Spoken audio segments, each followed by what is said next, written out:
People of the internet, welcome back to another video. It is I, Don Thomas. As always, I'm greatly appreciative of you tuning in to these videos. Without further ado, let's go ahead and get into today's topic. Of course, you see it in the title. I'm going to be reviewing a video entitled, I actually came across it some time ago. It was actually put out by CNBC. It's entitled, How Americans Are Tricked Into Buying Fake Food. So apparently not only is the news fake, the people fake, the weather fake, the food is also fake as well.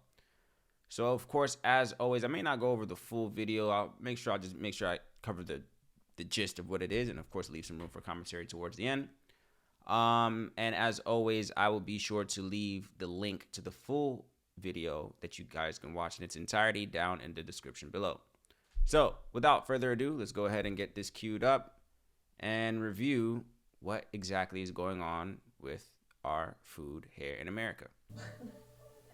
So you think this is olive oil, right? Wrong. Well, maybe some of it is, but this is actually a classic example of food fraud.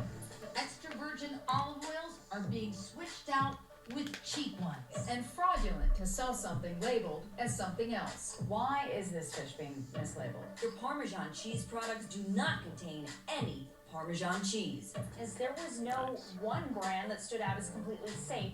Wow, so we can't eat anything.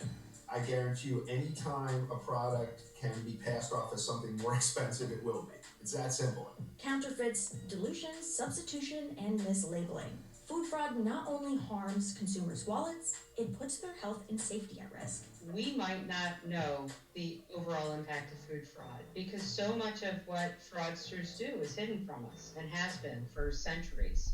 Some estimates say food fraud affects at least 1% of the global food industry, at a cost as high as $40 billion a year, according to the Food and Drug Administration. Grocery manufacturers of America estimated that 10% of the commercially available food in the United States is adulterated. That's 1 in 10. It means if you're not on that 8-item or less checkout line, you've got something in your cart when you leave the supermarket that's probably bogus. Here's how and why fake food sits secretly in our kitchen cabinets. So I'll go ahead and pause it right there real quick for a second. That was basically the intro to the video. And what surprises me of this? Nothing. What surprised me of this? Nothing, man. And ultimately, like, I'm sure this is probably news that you're probably aware of as well, too. But I think it's important because I think sometimes we know these things, but we kind of do it anyway. We know something's not good for us, but we buy it anyway. We eat it anyway. We consume it anyway. We need to get out of that tendency of doing that, man. Has been someone who I can honestly say has been more conscious about the intake. I saw somebody once say we should always be conscious of the things, the items and the products that we put on us and in us, right? So on us being, our lotions, our sunscreen, our deodorants, things of that nature, body wash, things of that nature. And then the things that we put in us, of course, being our food. So the things that we eat, the amount of the things that we eat, et cetera, et cetera. So, I was somebody who once, when I was much younger, I used to eat whatever, whenever. The time of the day never mattered to me. How much I was consuming of that product never mattered to me. I was a guy that liked extra everything. So extra barbecue sauce, extra cheese on the sandwich, bacon. It's like I had no type of decency in terms of my food intake.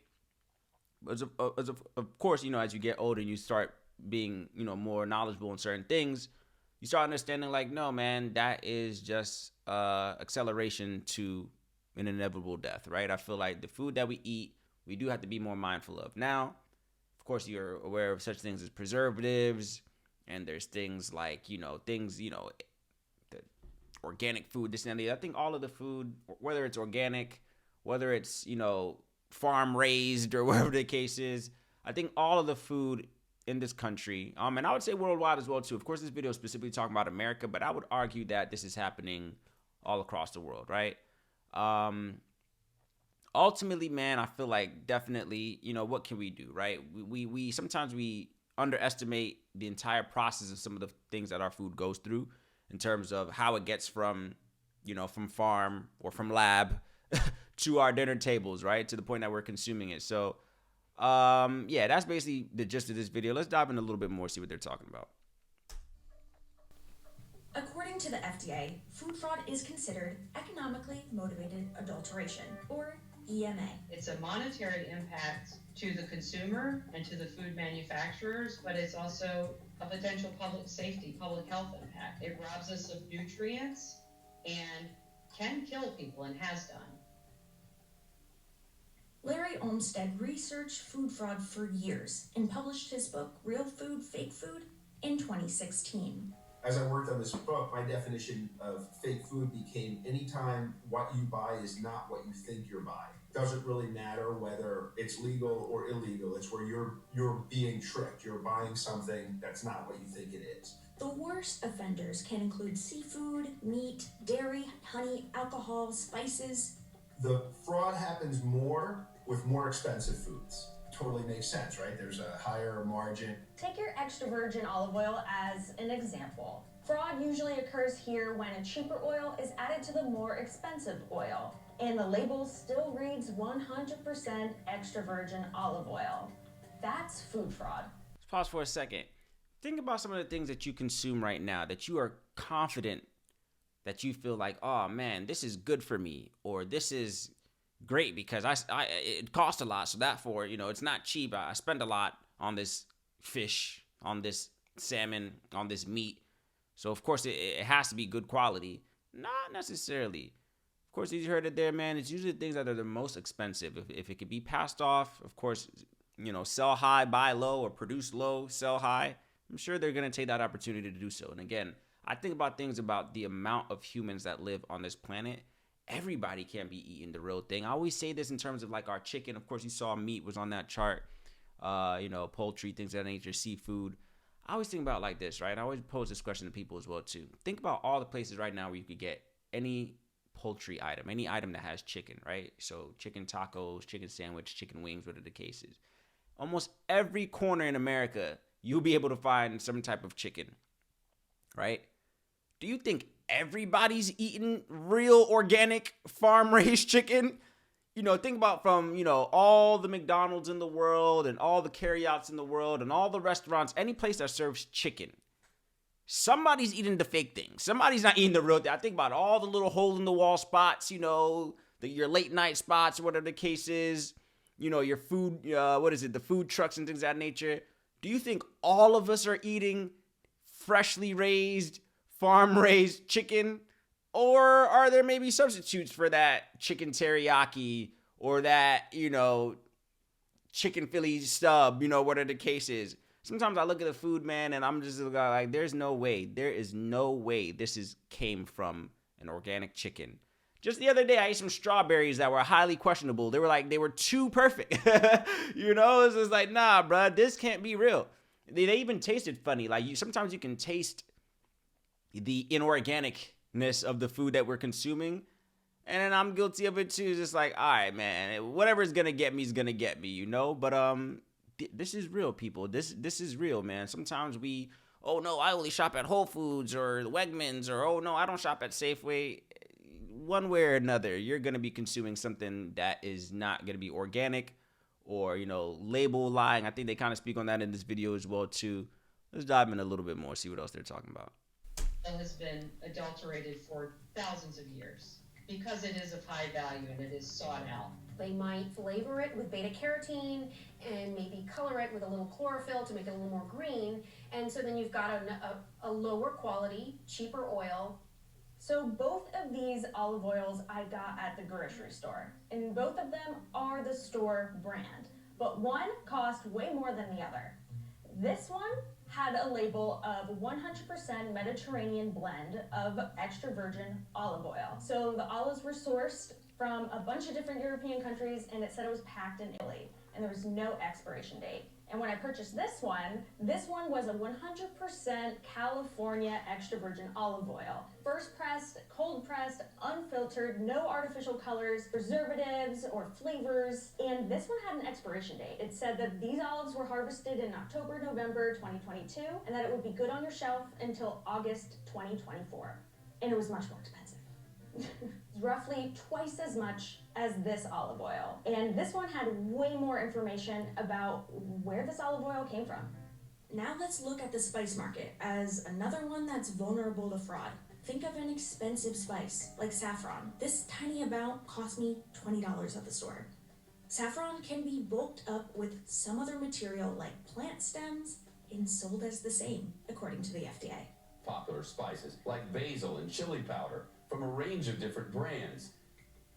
Anything that's kind of colored orange, brown, and ground up can be passed off as turmeric. It's the ultimate bait and switch. And then there's fish. The FDA says seafood fraud can occur when a less expensive species of fish is substituted for a more expensive species. After all, it's kind of hard to know what fish you're buying, right? If you're an experienced chef or fishmonger, you can look at like a red snapper fillet and tell whether it's red snapper, but 99% of consumers can't. You know, most of the fish we eat is white fish. Every fillet looks pretty much the same, which is why there's so much substitution.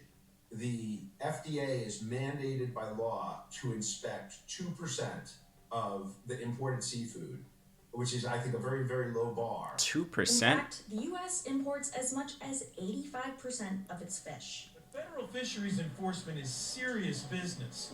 Agents from NOAA and U.S. Customs tear open a container filled with frozen fish from Thailand. They're looking for fraud. Guys, I'm going to stop there for right now on this video. Of course, as I mentioned, I will leave the full link to the video in my description as well, too. Definitely check this out, man.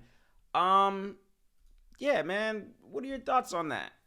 What can we do, right? I think ideally, you know, and of course, this is probably not going to be possible for a lot of people, but I want to start looking into growing my own food. Right now, I'm not in a situation where that is possible.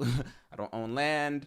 I don't know how to farm, but agriculture is definitely important. I know of some people, you know, that I see online that are very adamant about raising their own chickens. They have their own chickens, you know, that way they could get eggs. Of course, there was an egg shortage not too long ago. I mean, it's probably still happening with the cases, but being able to be aware of these things,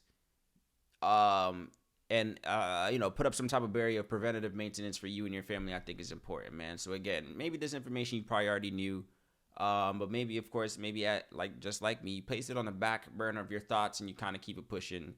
But we should all be aware of these things. Be mindful of the things that you're putting in your body.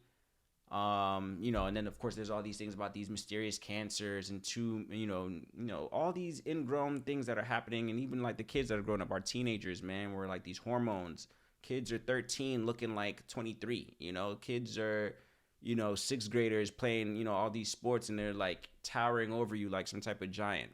It's probably the food, man. I don't think a lot of it is genetic, man. All these illnesses and things of that nature, man. You got to be mindful of the intake of what we're putting in our body, man. But nonetheless, thought this was interesting. Again, I'm all for the awareness.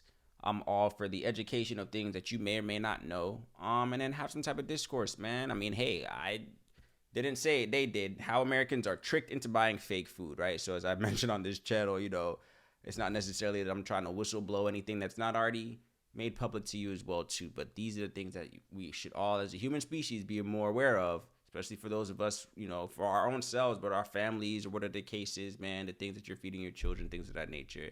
All of these foods, man, look at them with a corner eye, I feel like, man, and just be more mindful of the things that are on your labels. And even some of these labels, there's loopholes where they don't have to be as, you know, descriptive as we might believe them to be. So, nonetheless, open to your thoughts down in the comment section. What would you do to prevent this? What are some things, what are some precautionary measures that you're using right now to make sure that what you are eating is good for you, healthy? I'd like to know, man. Share some of your ideas.